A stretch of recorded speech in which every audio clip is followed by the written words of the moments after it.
just synced our sound, and now we are going to work on editing a couple clips together using our razor tool and our pen tool.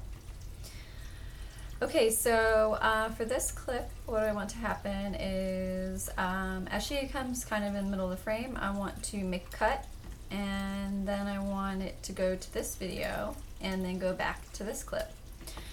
So to do that, I want to move my playhead to the point at which I want to cut. So I want to cut on her action stepping. So right as she steps is where I want to cut. Boom, right there. So I can either go over here to my razor tool, or I can hit C on my keyboard to cut. And I just click to make a cut. And once I've done that, I can go back to my selection tool, which is V on the keyboard, and I can start to move these things around. You'll notice that when I used the razor blade to cut, it affected the video and audio track together. And that's because I have those two linked right now.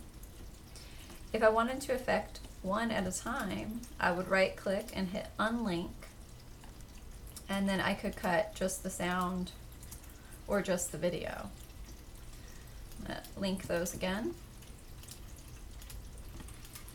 Okay, so I've made a cut, and the next thing I want to have happen is I want it to go to this video over here. So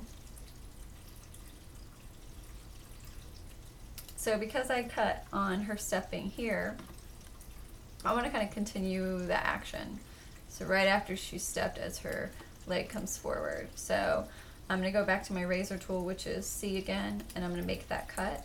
Go back to my arrow, my selection tool, which is V on the keyboard, and I'm going to move that over here. Now, when I play this, we'll see that she goes from stepping, we go to this other clip, and then I can even come back to this clip again if I want to. So let's see.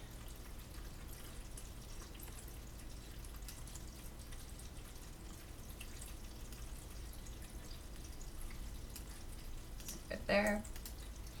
And to delete, I'm just selecting and then clicking delete. I can move these all together.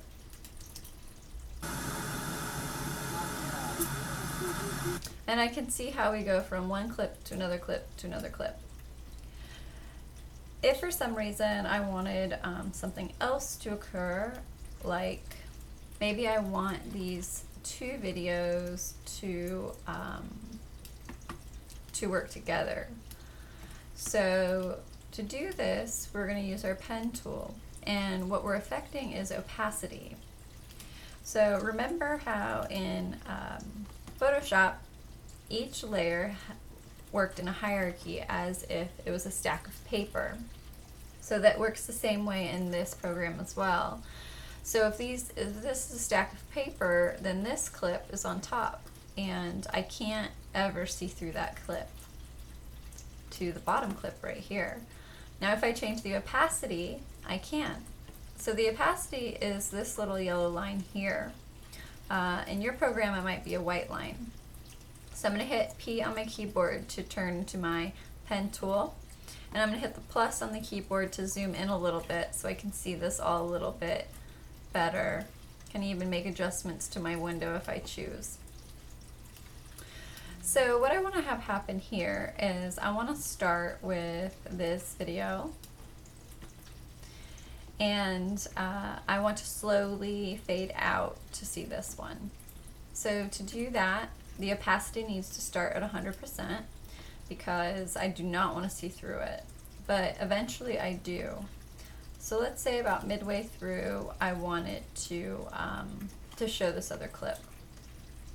So I would make another keyframe with my pen tool just by clicking, and then I will pull it down to create that gradual loss of opacity. So we're actually zoomed in quite close, so let's actually bring this out a little bit so we can see how it works. So you can see that the top clip slowly starts to fade out. And we can make adjustments if we choose to. So by moving my playhead, I can see that, you know, maybe this one is fading out a little too quickly. So I can make another keyframe and then raise that up. So it's going to stay at 100% until it reaches that next keyframe that I made, and then it's going to start to fade out. So that's how we use our pen tool and our razor blade tool. Now the other thing that we can do with our pen tool is affect our sound clips.